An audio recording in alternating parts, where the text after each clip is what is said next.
Hi, this is Joe Chambers. Welcome to Musicians Hall of Fame Backstage. Today's guest is the first rock and roll guitar slinger, biggest selling rock instrumentalist, Rock and Roll Hall of Fame inductee, and one of the Musicians Hall of Fame's best friends, Duane Eddy. When we come back, Duane Eddy.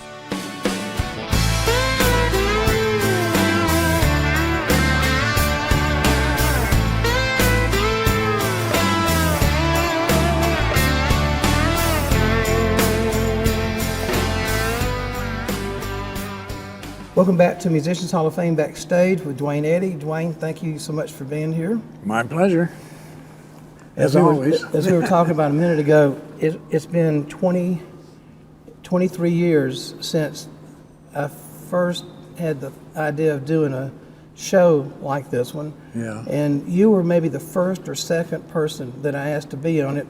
So I appreciate you waiting 23 years. Yeah, well, I knew you'd get around to it someday. to do it. But that was funny. I met you at you had an opening of the store, and Brooks and Dunn had won the Entertainers of the Year duo the night before at the CMA Awards. And I thought, when I met you, I thought, and then Clint Black showed up riding his motorcycle, and I thought, oh, it was a bicycle. He rode his bicycle up the steps. Oh, bicycle, that's right, yeah. And I thought, man, this guy's got some juice. This Joe Chambers, man, he's pulling some heavy Well, let me weight. tell you, so what was funny is that, no, we didn't know each other until then. No. And so James Burton got you to come over, and Ronnie and Kix had won Entertainer of the Year, and we were inside the store, and Ronnie Dunn comes over and goes, Joe, how the blank did you get Duane Eddy here? And I went, I don't know, man. And I didn't know until I found out it was. Yeah, James and I were somewhere over here, and James says, you need to come with me. And I said, where are you going? And he says, my friend's opening his music store over here, and he says, you need to come with me. I think I drove my car, and he rode with me, and told me where to go, and we went out to the west end of your store. And I can't remember, but anyway, you were born in New York or somewhere, weren't you, like that? In Corning, New York. It's out in western New York State by the Finger Lakes. So when you were in New York, did you come from a musical family, or how did you end my up dad picking up played guitar? 3 or 4 chords, and I saw one sitting against the wall one day right after we moved into Bath, and we were down in the basement unloading boxes. And I said, what's that, Dad? And he says, it's a guitar. He says, I said, what's it do? He said, well, he picked it up. He said, you play it like this, and he played a few chords. And I just fell in love with it. Did you ever have proper lessons? Or, No. I had 3 lessons on a lap steel. They were trying to get me to read music, and that bored the heck out of me. I should have stuck with it, and I could have been something. But you did okay without it. I learned listening to country radio. When did you do your first professional gig where you got paid? Did you have your own band? Did you sit in with somebody? I was 15, and I had just. When I was 12, my dad said, I'm tired of this cold weather. We had that lake effect snow, from Lake Ontario. And we sometimes get 4 or 5 feet of snow. So one spring, he said, I just don't want to do that anymore. I want to go where it's warm, either Florida or Arizona. And I said, Arizona, Dad. I want to see the Cowboys and Indians. And so when you got to Arizona, what kept you playing guitar? They had a local radio station there, and Jim Doyle was the DJ there, and he came in, and my dad did what dads do. He said, my son plays the guitar, And so Jim, being the nice man he was, said, well, we'll take him out to the transmitter and put something on tape. So we did. I played the old spinning wheel like Chet Atkins. And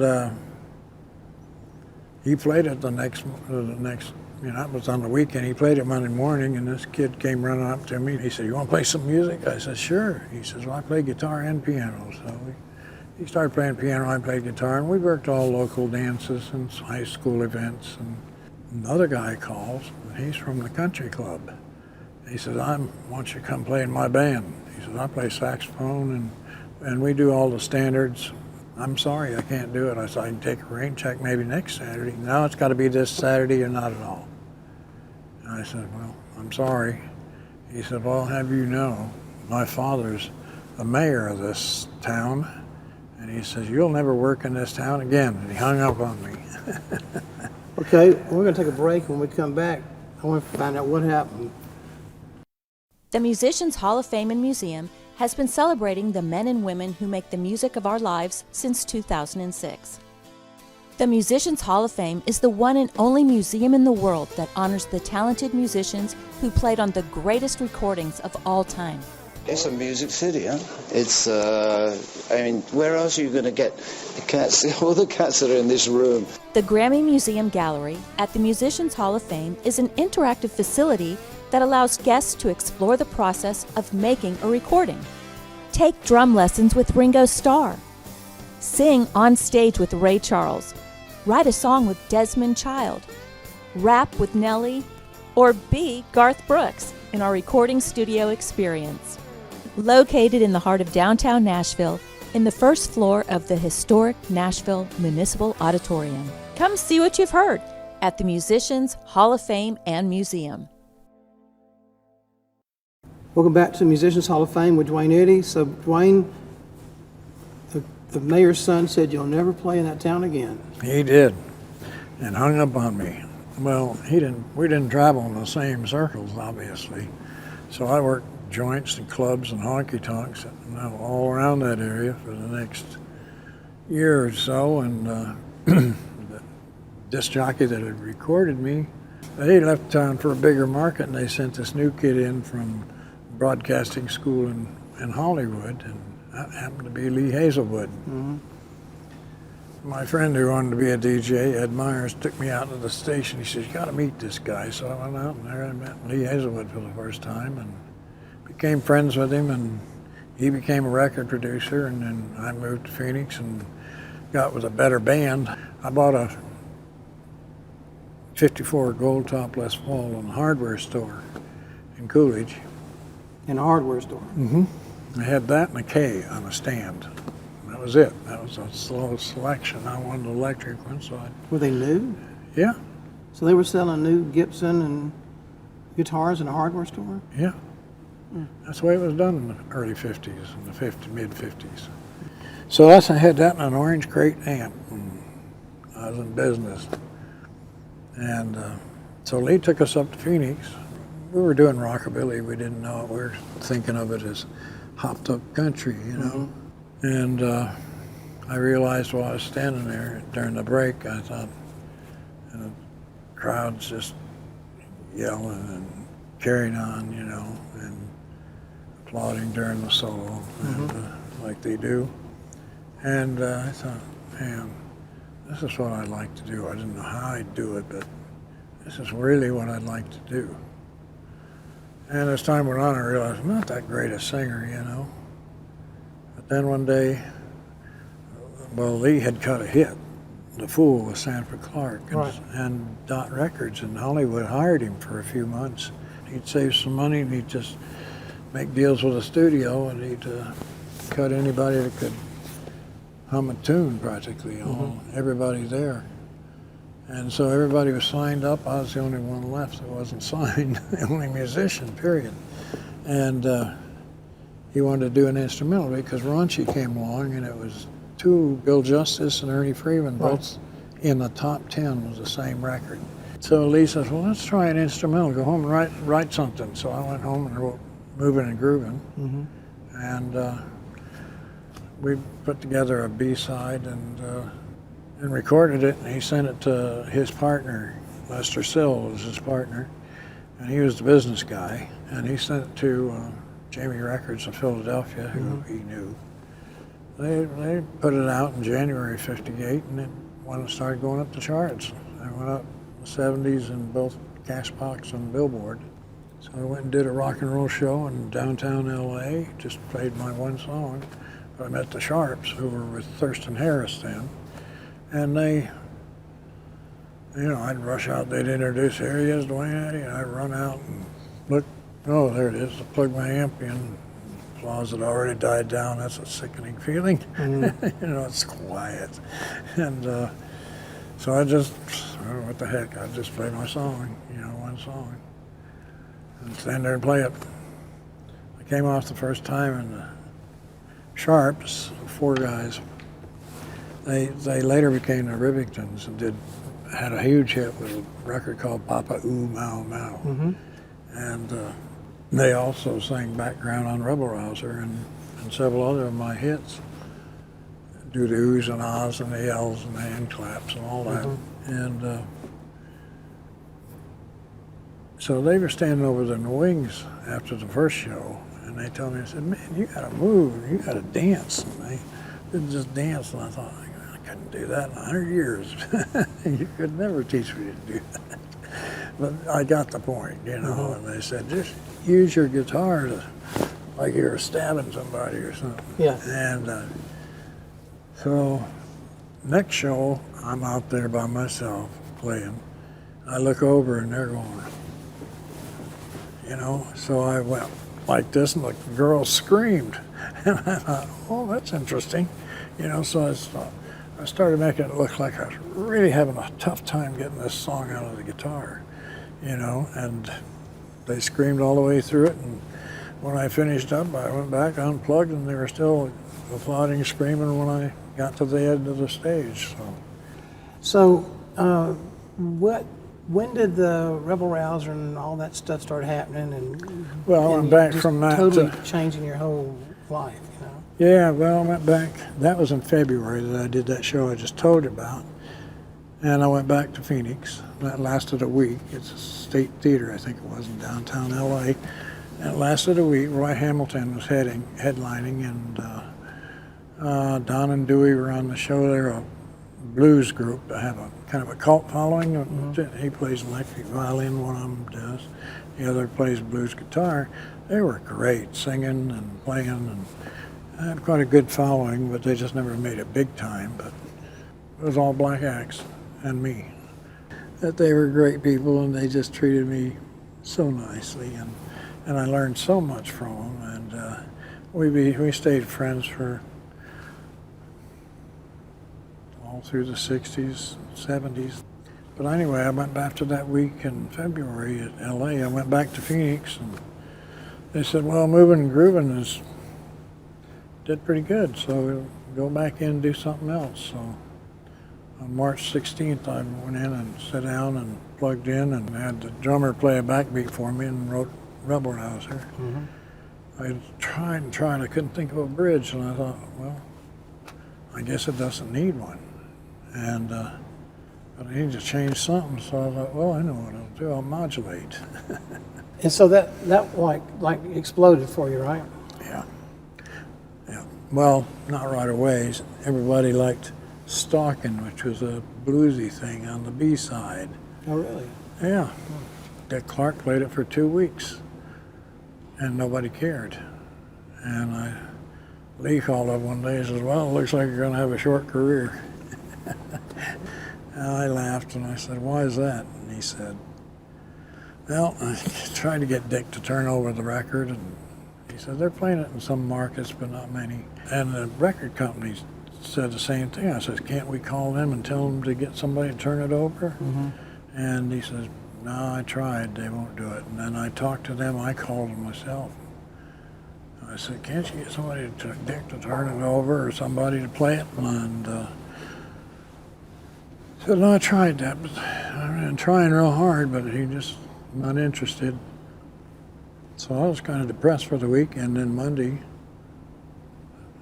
the label called and Lee called, and they both said at different times, they said, well, I got Dick to turn it over. I said, oh, great, you know, and then Lee called and said, well, I got Dick to turn it over. And I said, well, I wonder which one's telling the truth here, you know, but it didn't matter as long as he turned it over. And then a couple of years later, I'm flying along in a plane with Dick. He liked me to travel with him sometimes. And he said, did I ever tell you how I happened to turn Stalkin' over? And I said, no, I figured that the label and Lee Hazelwood had begged you to do that, and you did it as a favor to them. He said, well, what happened was, he says, I did these record hops, and I'd drive out from Philadelphia out to Allentown, Pennsylvania, or somewhere else 150 miles out. And he said, rent a little hall and put the equipment in and take 3 boxes of singles, 1 for each hour, 3 hour long, charge $1.50 to get in, $1.25, something like that.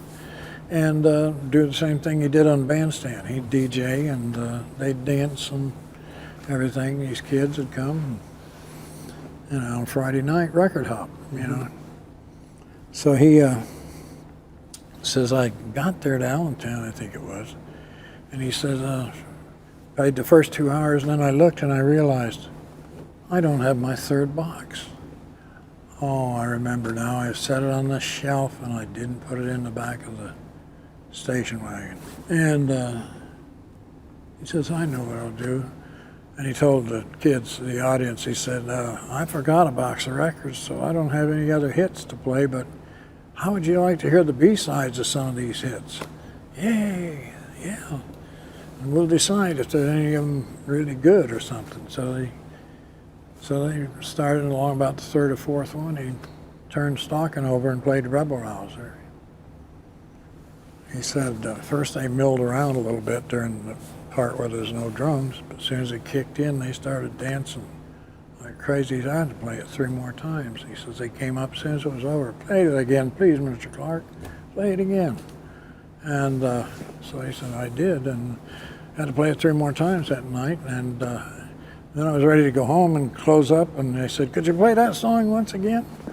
So he said, I ended up playing it 4 times that night, and I told myself, I'm going to schedule this on Monday. And he did. And that's how, but for that, him forgetting a box of records, I wouldn't be sitting here now, probably. Duane, one of my favorite all-time stories that you told me, oh golly, it's been probably 10 years ago. You went to see Forrest Gump, but I don't want to go any further than that. What happened? We went down to the theater because I had no, and we wanted to see it. We had heard all this talk about it, and I took my grandson, and I love Tom Hanks. He's one of my favorite actors, and so we're sitting there watching the movie, and they start chasing Forrest just as right after they showed him growing up, and Jenny was with him walking with her books, and these guys in a pickup came down the aisle and started trying to run over him, and he's running like crazy, and he veers off in the field, and then he ends up on the football field, and all through that whole section, Rebel Rouser played, and we had our, I guess he was about 8 or 9 then, grandson, and he jumped up on his seat, and he's jumping up and down, and he says, that's my grandpa. And of course, this being, well, it was in Cool Springs, but this being Nashville area, people weren't surprised. I mean, they just laughed, you know. Probably figured he was, you know, well, it must be Duane Eddy's grandson if they could figure out who it was. And so I just listened to see, trying to see which version it was. It was the Jamie version, but was it mastered right? And had they remastered it and messed it up or anything? It was perfect. I think they took it off of the Rhino album that Denny and I had remastered, and we left it pretty much as original, you know. And so I never did, I'm listening so hard, I totally missed the picture of what was happening. I just kind of saw Forrest running, you know, but I had to go back and see it again to see what I'd missed, you know. And plus I wanted to, now that I was expecting it, I really wanted to see it, you know. But the point is, you had no idea. I had no idea. I didn't know. Did not know. And my friend Joel Sill had done the music, all the records. His father was Lester Sill, Lee's partner and co-producer. And so Joel put that in there. He felt it fit in that spot. And he got a big award for that movie, too, for all the stuff he Well, the did. soundtrack off the movie was huge. Oh, yeah. I think ended up selling 14, 15, 16 million or something like that. So that really ended up being your biggest selling record, wasn't it? Oh, yeah. Well, That was a in nice way, surprise too, wasn't it? yeah. Yeah, the biggest single seller. Yeah. And my first album. Did you know it was? I mean, because I remember you saying that it's been a long time ago now, but I thought when you were listening to it, you're like, is that me or is that somebody? Did they record No, I knew it was me. You knew it was you? Okay. I just didn't know which version. I Okay. didn't know. I'm listening to see how the sound is, and if somebody's messed with it and remastered it, it could have been, but they hadn't. It was just perfect. So. Did you see a resurgence in your demand for you to go out and play, or? Not really. I mean, no, because people don't pay attention to who that is. I mean, they bought the soundtrack, but there were, 20 or 30 songs on that soundtrack album. It was a double album, and But you didn't mind CD. going to the mailbox for a long time after that, did you? No, I did not. So I was going to ask you, you got didn't you get a Grammy for Art of Noise? Yeah, for Peter Gunn. How did that happen? Well, I had a friend over there in England who was having tea with Derek Green, who had a label, China Records, and on the label he had this technopop, I guess they called it, group called The Art of Noise. And my friend Eddie was sitting there with him, and Derek was saying, I got this group, but I can't break them to the mainstream. He says, they do great on the dance stuff and all that. He says, I sell quite a few records, but can't cross over to the main street. I need find somebody to put with them. So the conversation goes on. They're drinking their tea, as the British do, and in the afternoon. And Eddie mentioned, he says, guess who I talked to last night? He says, my friend Duane Eddy called me, and Derek says, that's it. Eddie says, that's what? He says, that's who I could put with The Art of Noise. He says, well, I wonder what they do, what could they do? And Eddie knows, he's thinking, I want this to happen for Duane. So he just grabbed the first thing he thought of and said, what about Peter Gunn? And I would have probably never thought of redoing it, I'd had it. But so they put it together, and they flew me over, and I put my guitar on the track and added a little extra to the ending and changed a little of it. And Bob's Your Uncle, that was it. We put it out, and it was a big hit, and he won a Grammy that year for Best Rock Instrumental. Okay, how did you meet your band? I mean, because you really kind of helped discover some of the guys that later became known as the LA Wrecking Crew, right? Yeah. Of course, one of them, Al Casey, I knew from Phoenix. He played bass and rhythm on some of my records, but he was a guitar player, and he came to LA and became one of the Wrecking Crew guitar players. Mm-hmm. When I first got my first record, the Sharps recommended Steve Douglas on sax, so I had to hire a sax player.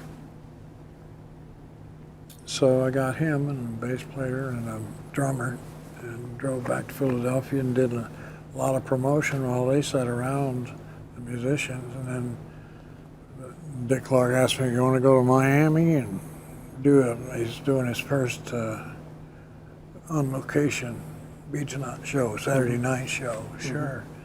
So we drive down there, and they put us on this big forklift and go down through the audience and then jump off onto the stage and act like idiots and miming the record, because they couldn't get the sound in those days very well. Although Dick wanted me to open the show with Moving and Grooving, and he said, you got anything you can close with? And I said, well, I did have a track I cut last summer that Al had written. I said, but I don't think it's finished, and I don't know. And so I said, well, I guess we could do that and just let Steve play here and there. And so I did, and started it off in Ramrod. Oh. And so we played it for the ending, and Dick was happy, and that was it. And but Monday morning I get a call from Lee, and he said, Jamie's just calling. He says, they want the record of Ramrod. He says, they've got 150,000 orders since Saturday night. Whoa. Yeah, so he took the That's track. powerful. Took the track in, put Blas Johnson and the Sharps on it. Yeah. And he says, I saw what you did Saturday night. He says, I said, well, I need to come home and recut it. I'm not happy with it because I was thinking of it the way it was. Right. And he said, no, I saw what you did. I think I can fix it up. So Tuesday he went in and did the overdubs, and Tuesday night he mastered it, took it over at the pressing plant. They made the mothers, as they call them, the stampers, and they stamped vinyl out of metal things. And by Wednesday night, Thursday morning, they were shipping them, and Friday they were in the stores less than a week after. And for people that don't know, Blas Johnson was the famous saxophone player on the Pink Panther, right? Yes, he was. All those Pink Panther records. And ended up being the Wrecking Crew. So Larry Knechtel, how did you get Larry Knechtel? Well, I got Steve through the Sharps, and he worked with me for about a year, and then he wanted to quit and do sessions, so he recommended Jim Horn. 2 months later, we went back home and cut Shazam, and he was on the record. That was the first hit he was on. Again, for people who don't know, Larry Knechtel played the piano on Bridge Over Troubled Water. And did the arrangement. He got a Grammy for that. Yeah, we've got. And for those who don't know, he also played bass on the Byrds record, Turn, Turn, Turn, and Mr. Tambourine Man. We'll be right back after this. Hi, I'm Tyler Rudesheim, Director of Events at the Musicians Hall of Fame and Museum.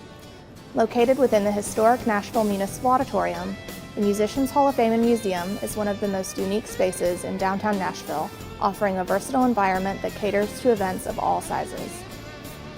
Your guests will love this truly Nashville experience. We specialize in corporate dinners, music industry events, receptions, and more. Contact me today to book your next event. Welcome back to Musicians Hall of Fame with the great Duane Eddy. You know, you have these moments in life that are special. I got to play in the Grand Ole Opry, which I used to listen to as a kid, and I'd hear Grandpa Jones or Bill Carlisle singing and Chet Atkins playing the solo, and I just love that finger picking and love Chet. And there I am on the Opry, and I did my song, Chet did his, and Doyle Dykes did his, and so forth, so on. And then some guy came up, the director came up and said, you need to go back to the dressing room. They're working out what they want to do. They want you guys to do songs together. Chet says, we decided to do I Saw the Light in the Key of A. I says, okay, fine. And so we go out on the stage. Chet says, well, let Duane take the first verse. So he goes, boom, boom, boom, boom, boom, boom, boom. So I just started the melody. I finished the first verse, and he came in with that galloping guitar, that thumb picking on the chorus, and I nearly came out of my boots. I was so thrilled. And for me, it don't get any better than this. Duane, thank you so much. You know, you're just one of my all-time favorite people, and I love you to death, and thank you so much for coming. Well, same here. You're my friend. I love you, Joe. I love you too. See you next week on Musicians Hall of Fame Backstage.